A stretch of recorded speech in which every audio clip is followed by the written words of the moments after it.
I recently returned from a bike tour to Australia. Didn't go as planned, but that's for another video. I was excited to jump in and start creating a bike tour video for my YouTube channel. But as soon as I started reviewing the footage, it was basically unusable because of the jitteriness that the bike was causing.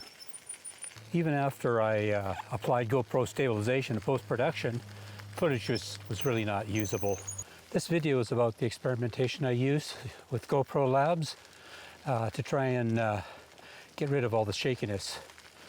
So I ran a number of tests, and you'll see in a bit what that looks like. I'll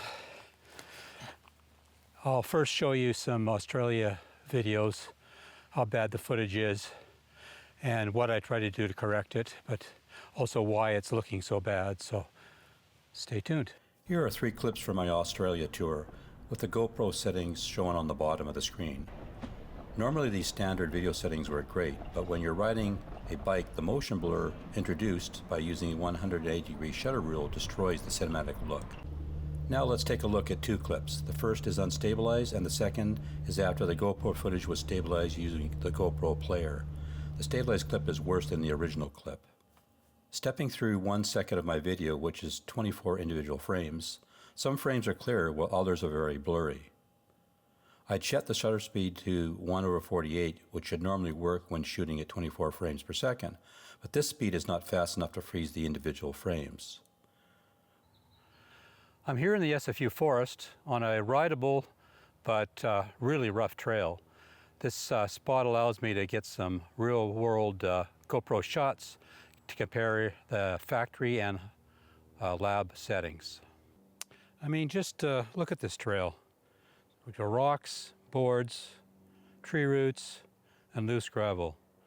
These crappy riding conditions are really perfect for introducing jitteriness to my GoPro, and that's the whole point of this.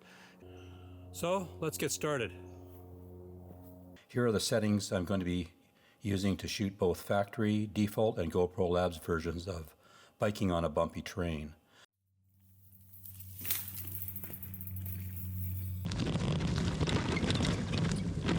First up is Labs versus factory using 24 frames per second.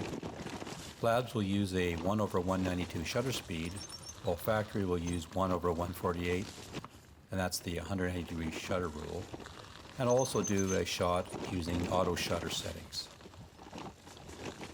Next up is 60 frames per second. Labs will use 1/480 shutter speed, while factory will use 1/120, and I'll also do the auto shutter setting again. Same for shooting at 60 frames per second. Labs is a clear winner. Finally, it's 120 frames per second. Labs will use a 1/960 shutter speed, while factory will use a 1/240 shutter speed, and also I'll be doing an auto shutter setting.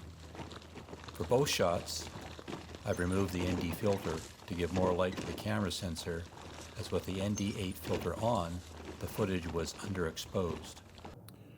So, what conclusions can we draw from my testing? Clearly at lower frame rates like 24 frames per second or 60 frames per second, which I typically use on my bike tours, you can get some dramatic improvements and eliminate almost all of the jitteriness. At frame rates of 120 and above, which I typically don't use, there are some improvements, just not as dramatic as the lower frame rates. In part 2, I'll show you how to set up GoPro Labs and how to configure it for the best footage while you're out on your bike touring or bike packing.